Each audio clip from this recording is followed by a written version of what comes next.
Hey everybody, welcome to G4G here on YouTube.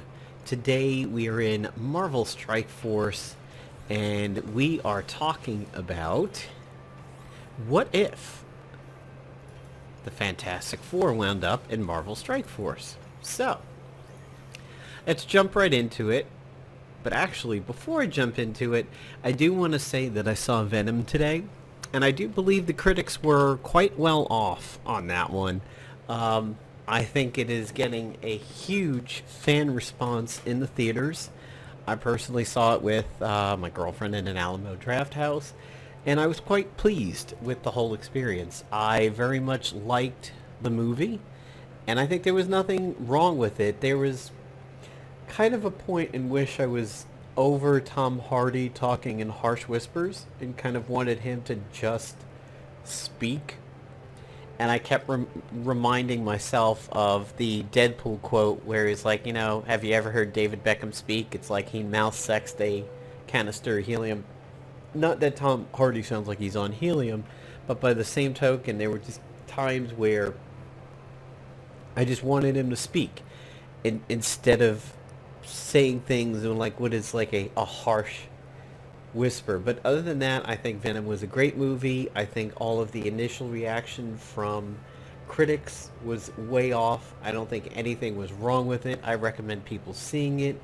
I personally would have liked to have seen it get an R treatment and kind of push the envelope of what an R... I mean, Venom to me sounds like he could definitely be a rated R movie person or symbiote. Just don't call him a parasite. If Deadpool can pull it off twice, I would believe Venom could do it too. And since it is not part of the MCU, I don't really see the risk as much. And of course, some people are like, well, how do you do a Venom movie without Spider-Man? I think you could do one very easily without Spider-Man, and I think they did. I would have liked to have seen some of the other symbiotes get some treatment, but as Marvel fans, as a Marvel Avengers Alliance fan, spoiler alert, I was able to see several other symbiotes on there, most especially Scream, who is the one who infects the bunny rabbit, and Scream, as you MAA vets know, was an absolute fucking bitch in the game because she was a tactician and she usually showed up against blasters and she just absolutely murdered people, especially when a blaster was out there. So, without further ado, let's talk about what would happen if the Fantastic Four was in Marvel Avengers Alliance. I don't necessarily know what prompted me to come up with this one. I mean, it's October, we are coming close to Halloween. I've already done Blade. You would think the next logical thing would be what if Ghost Rider was in this game, but for some reason my mind went over to the Fantastic Four, and that's what I decided to do. So first up, the easiest one for me to think about was Human Torch. So we would have to have a category invented for them since they're not mutant. Cosmic, they could potentially go under Cosmic as their powers were given to them in a cosmic event, but I don't really know that I think Cosmic is the best way to do it. If we now have a mutant category, I believe we could probably just have a Fantastic Four category, and the way that they have Guardians, because then that could open up the way of introducing some Fantastic Four related villains like Doctor Doom, eventually maybe like Silver Surfer, Galactus, or something like that. So I would just create a Fantastic Four category for them. And for Human Torch, clearly he would be a blaster. So Rocket is an example. Hero, Cosmic, Tech, Blaster, Guardian. I would... Human Torch would be Hero, Blaster, Fantastic, Cosmic, and Tech. Maybe could ask Cosmic as a second category, but Tech really wouldn't go there. But maybe potentially Reed Richards could go for Tech, but I think all the Fantastic Four people should stay alone, so I'd throw Cosmic in there. So his first ability would be Flame Stream. Unfortunately, I wound up noticing that this was directly the name of his ability in Marvel Avengers Alliance. Flamethrower could be a thing if you don't want to name it exactly the same, but basically it is a standard attack that hits one person. I'm not too sure what I would do for the level up on it. I would say increase damage for one. The game doesn't currently have a burning debuff there. If when I do these videos on what ifs, I like to stick with abilities that are in the game currently so as to not really break the mold. However, they have just started to add some new things lately like deflect. So I would say offense up would be a thing, crit chance up would be a thing, maybe burning if they were willing to do it. We do have a bleed. I feel like we need a little bit of another debuff, but potentially burning would be good. His second ability would be Flame On. He gives himself a dedicated offense up. He, as the ability gets powered up, he has an increasing chance to gain a crit up on it, and he shares the offense up with other Fantastic Four characters. Now, this is one of the few where I put the sharing ability on an actual ability rather than a passive. So what I was looking for that, if you go back to Marvel Avengers Alliance, you had the Future Foundation suits, which in Human Torch's case was an eyeless Human Torch. They had this thing called Future Countdown where it works with other Future Foundation costumes, grants Future Countdown when you have two members, and it permanently increases attack and accuracy by 35% on round 4. I think round 4 is a little bit too much, although it's probably achievable in raids, but in PvP that's a little extensive, so I didn't want to quite go that far. But basically, as Flame On is leveled up, the offense up, you could potentially say one of the ranks will give him offense up for 2 turns. The crit chance could go up, his inherent crit chance for all attacks, and I would say something like grants offense up to other Fantastic Four characters. His level 3 would be Supernova. So Supernova is very, very similar to Crossbones' blow-up ability. Let me go back over to the roster real quick. Let's get off that blaster category. So if you look at Crossbones when he does Detonate, it's going to be similar to Detonate. Wow. Like, you know, I have to apologize, off topic for a moment, I have to apologize to everybody when I said Crossbones was trash in my early videos. It's simply because I knew of his threat potential when he was on the field, so I always tried to kill him super fast. However, on the offense side of things, I absolutely rely on Crossbones whenever it is a massive AoE fight. He's part of my AoE Blitz team, although he's not part of my primary team. He is part of what I consider my most fun Blitz team, and I do really apologize for slamming Crossbones the way that I did at my early videos. He has definitely won me over. But, so it's going to be similar to Detonate, except for the fact that it expends all offense ups on Human Torch to do additional damage, and as the ability, it's a full AoE, by the way, it's everybody, all enemies. As the ability ranks up, it's going to counter a negative to the ability. So when he does Supernova, he expends all offense ups on himself, potentially all buffs. It's a full AoE, but when it's done, similar to Iron Fist, it causes him to have offense down. So my idea is that he builds up his heat, he builds up his flame, he blows up, which kind of burns himself out a little bit, which causes the offense down. The escalation in abilities there would be a chance to not get the offense down, say started at 20 and then like 30, 40, let's see, started at 20 and then around 4, 30% chance, 40% chance, 50% chance to not get the offense down. And you could maybe also throw in a critical rate up somewhere at like 3 and 5. He gains 5% crit, 10% crit, something like that. I think that would be pretty good for him. And for his passive, I would say his passive is called Burning Hot. Chance at an offense up anytime somebody is attacked.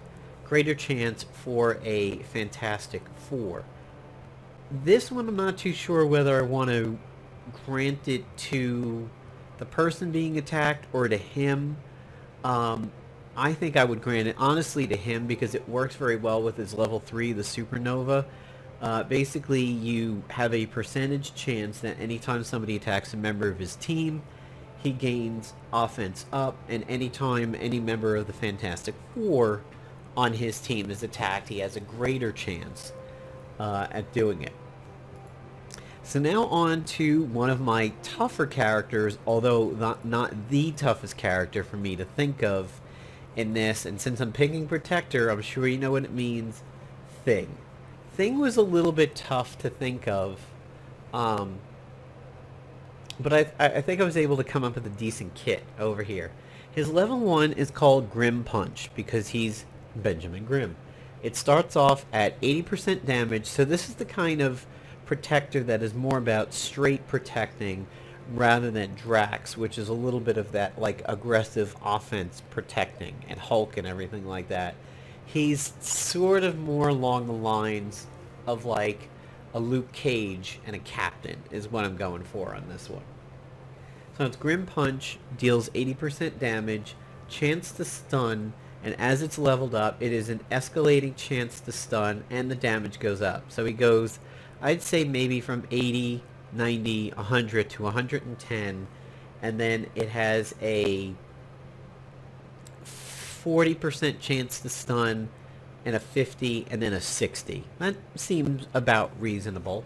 So it gives him a little bit of punch, no pun intended there, but it's still, not really aggressive damage. So if we look at Shield Bash, he has chances to gain a defense up, the attack goes up, there's a chain. I'm not having Thing chain or anything like that, or gain his defensive up this way. Just do a little bit more damage and a chance to stun. I mean, hell, you're getting hit by a rock. That to me sounds like it has a stun chance. His level 2 is Hay over here. He gains a defense up and a taunt. This one was very, very hard to think of how would I level up the this ability over here. I would have to say that he has escalating defense up, so the defense up lasts for longer amounts of turns. Possibly a multiple taunt.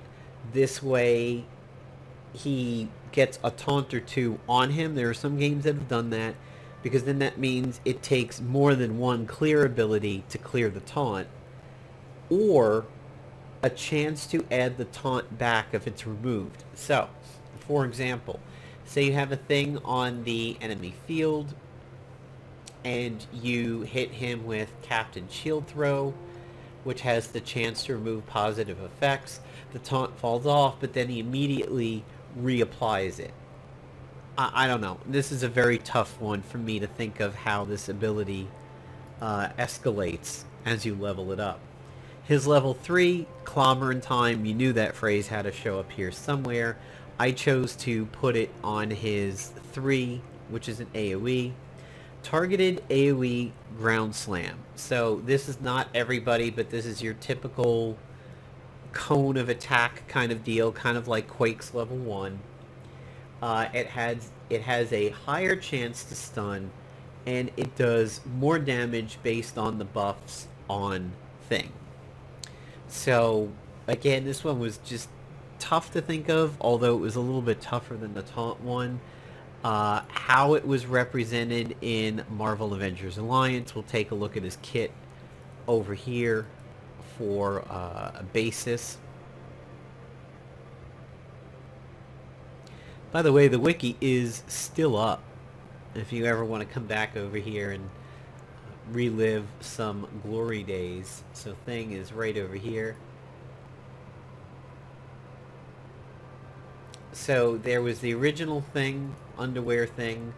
Then there was the Future Foundation one, which did make him considerably better. There was Clobbering Time. Stonewall, which was his taunt. And that I kind of wanted to represent that. Fault Line is similar to the AoE that I was suggesting, except I'm calling that one Clobbering Time. And for Thing's passive, it's called Do You Know What Time It Is? He has plus health that escalates as you level the ability up. A chance to add defense to somebody who gets attacked. Increased chance for the Fantastic Four.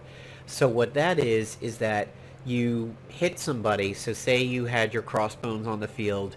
He takes a shot from the enemy Gamora. Thing then retaliates with placing a defense up on the character. So it makes him very... He's not an offensive powerhouse, but it makes him very defensive. Sort of what my opinion for Colossus was when I did What If There Were More Mutants in Marvel Strike Force. The opposite would be Juggernaut, Drax, Thanos, any of the more aggressive protectors out there. And I want to go aggressive on Thing. So up next was Mr. Fantastic, and he was a little bit easier to think of something for. I'm going to call him a brawler, because brawlers are how you represent hand-to-hand combat in this game. In Marvel Avengers Alliance, you'd probably have called him a scrapper, although he was, a tactician and an infiltrator in it. My little Gamora 6-star over there, I gotta wave to her. So Stretch Punch is his level 1. It starts off at 100% damage, and as you level it up, he gains a chance to gain evasion, or essentially dodge, and the damage goes up. So not only do you escalate the chance that he gains dodge, but you escalate the damage that it does. I was thinking that it is somewhat similar to, say, Spider-Man, with the chance to evade. I was thinking Reed Richards, Mr. Fantastic, rubbery.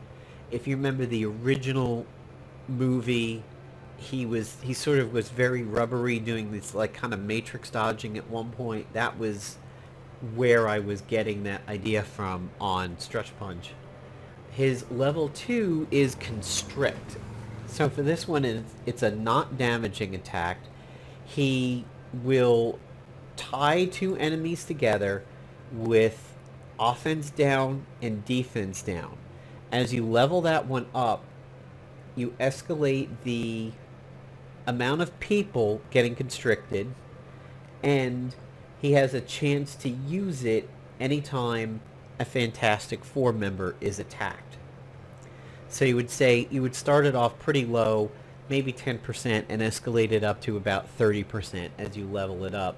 And then the ability starts with only 2 people, then it has a chance to do more. So basically, what I thought of there was that one time in the first movie where he wrapped himself around somebody and he was like facing them, and his like head came over from the guy's shoulder and then was like looking at the guy face to face, and he was kind of dodging attacks, but he had him wrapped up with his rubbery body. That's what I was thinking of with Constrict, is that he spreads himself out there and kind of lassos several people together and inhibits their combat abilities a little bit. And to me, how I think that's best represented in the game right now is offense down and defense down. They're held together, they have less chance of moving and dodging, and they have less chance of winding up for like really big attacks and everything. That's where I was going on that one. His final ability, number 3, is called Tumbling Strikes. It has a high chance to crit, and as you level the ability, and it's everybody, as you level it up, it has an escalating chance to strike somebody twice, and also the damage goes up. So tumbling strikes, let's take a look at what I was thinking of there. I was sort of thinking of the, like an E Honda Dio kind of multi-punch flailing and everything. That's what I was going for, is him in an almost symbiote manner, just attacking random people very, very quickly with crazy punches. And it was similar to how it was graphically represented with multi-strike, except I was thinking everybody on the field. And he, in this game, was known for having a high crit rate and a high critical factor. So I wanted to pay an homage to that by having tumbling strikes have a large degree of crit on it. And also a escalating ability that somebody gets hit twice with the multi-strike. So it's not excessive damage, it's a lot of attacks for a sort of peppery amount of damage, but it gets up there pretty well, and when you add the chance to hit somebody more than once, that's where the real damage comes in. And his passive is critical thinking. He, as you level this up, he has an inherent speed up and a chance to give Fantastic Four members speed up after they attack. So, what I'm thinking of there is, let's say Human Torch attacks somebody with his level 1. Mr. Fantastic's passive is he has a chance to give them a speed up after the attack. I don't think it's ridiculously overpowered. I think it's fairly fair, and it adds some power to a character that has not always been considered that powerful in the Marvel games, and it sort of gives him that planning / leader of the Fantastic Four vibe going on there. When somebody attacks and then he has a chance to add something to them after they do it. And finally, the hardest one for me to come up with, this was really tough, and obviously by proxy you could figure out where we're going here. Invisible Woman, Sue Storm. I didn't want to call her support because she never healed. I mean, let's actually look at the people who are considered support over here. You have, I don't even know why. Yondu, I just don't really agree that he should be in the support category. I don't agree with that one. But I mean, Night Nurse heals, Scientist Supreme, all of these people have healing. Groot even does it, although some games have represented Groot as more of a tank. He's got it. The Scientist, the Scientist has the death proof. And I know you're looking at my roster going, dude, you really push Scientist Supreme. Why? I have my reasons. I've explained it in some videos. Let's just say it's for debuff teams and everything like that, which is now becoming popular when you got Doctor Strange and Mordo in Venom and Scarlet Witch. The S.H.I.E.L.D. medic, who is, of course, iconic from the commercials and the trailers. Most of these people have some kind of heal or regeneration. To me, Invisible Woman has none of that. She doesn't have healing capabilities, really, unless she was to use like an invisible force field on a wound to keep pressure on it. So I had to go with Controller. You would think female, she seems to fit support, but I just couldn't get my brain around it. So I went with Controller. Here's what I've got for her. She's a controller, obviously hero, fantastic, probably cosmic. Invisible Blast starts at 90% damage. As you level it up, the damage goes up, and has a chance to slow. I sort of was thinking of Blind in this, but not really. I think chance of slow is a little bit better in the sense that you get hit with this invisible force. You get smacked like with a wall you're probably going to be disoriented, dazed, a little out of sorts. Slow seemed the way to go on that one. And everything else we'd been dealing with was attack up, defense up, crit up. I wanted to get another debuff in here, and I decided to go with slow. You might say, well, that sounds a lot like Quake, possibly, but this is only single target. Number 2, expanding blast targets one person, causes them to explode. It hits their neighbors, and it slows the target and the neighbor. So as that one levels up, it's increasing damage and an increasing chance to slow the neighbors. The reason why I came up with that one is not necessarily represented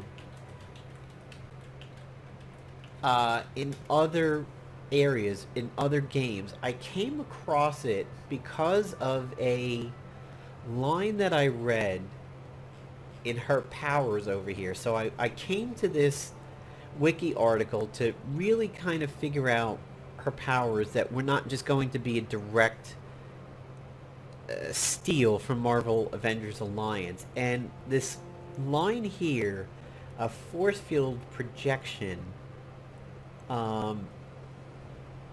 she barriers, clamps, cone, generate near indestructible field around herself, vary the texture, blah blah blah. She also can make shields. I'm trying to remember where it was. It said she could do shields inside of somebody. Somewhere in this block over here, it said something like she could put a force field inside of somebody if she wanted to. And I was like, oh man, that's absolutely amazing and horrifying at the same time. The thought of her projecting an invisible field inside of somebody and exploding it outwards, and I've never seen that represented in a game, so I thought that would be a way to go on this one. However, if you really wanted to think of her as a controller, you could substitute this offensive ability, even though it is controlling and has a slow, with something more akin to what Loki does with the mirror images. The thing is, I didn't want constructs. I didn't want to summon. Evade, yeah, you have evade out there, but I think more along the terms of like how Final Fantasy represents clones, mirror images, in the sense that like they take an attack and the image disappears, and now subsequent attacks kill the images, and then you eventually wind up hitting the person. I admit, I'm not really favoring the power fantasy of being invisible, because the game really doesn't have a buff for that right now. You could say, you know, I don't like expanding blast. I want her to have a chance for evasion on herself. And I thought that was really just kind of boring. And I didn't know how to level that up, other than the fact that maybe she adds multiple evasions to herself. There is no shield effect in the game right now, so this is why she was the hardest one for me. I struggled with this. But I went with Force Blast because it was never represented, and I didn't want to be boring. Force Wall is her level 3. This is where you would expect Invisible Woman to come and do stuff. She adds dodge and evade to the team, and as you level it up, it has a small chance of adding defense up to team members. And I would say you would start that one at 40 and maybe ramp it up to 70. That's how I could represent a shield or a wall in this game. Since you have no shields that just prevent damage the way you do in, say, like DC Legends. DC Legends people, you get a shield. The shield takes hit point damage, and then your actual health takes the hit point damage and everything like that. That's not represented in this game right now. So that's how I was able to do it. Basically, the shield takes the hit before the health. This one just negates the hit. That's how I could do it. However, if they'd be willing to add a shield mechanic, this is where it should start. And then her level 4, her passive, is called Concentration. She gains, similar to Quake, she gains extra focus, and she has a escalating focus up for the team and better focus for Fantastic Four members. So, like once you get to 2 or 3, see here, Inhuman allies gain extra focus. This is kind of what I had in mind, except she gives focus to teammates, but she's going to give better focus to Fantastic Four. So around here, maybe it's just her 10%, and then it's 5% on her, 10% on teammates. Over here, another 5% for her, 10 extra percent for Fantastic Four. This would be an allies, and this would be a self-allies and a Fantastic Four. That's how I would imagine it. So there you go, guys. There's my Fantastic Four ideas. They would all be heroes.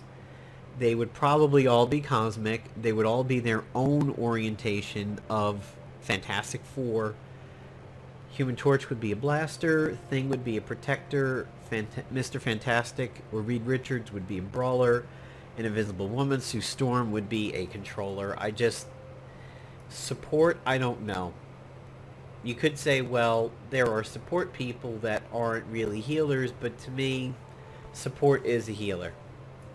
I haven't really looked at Mystique yet. It's going to be interesting to see how much of what they did is similar to what I thought of. So, there's my video, guys. I'll probably be doing another video sometime in the next day or two about the honeypotting that they did for cheaters in Dark Dimension. That's worth talking about. It's really hysterical.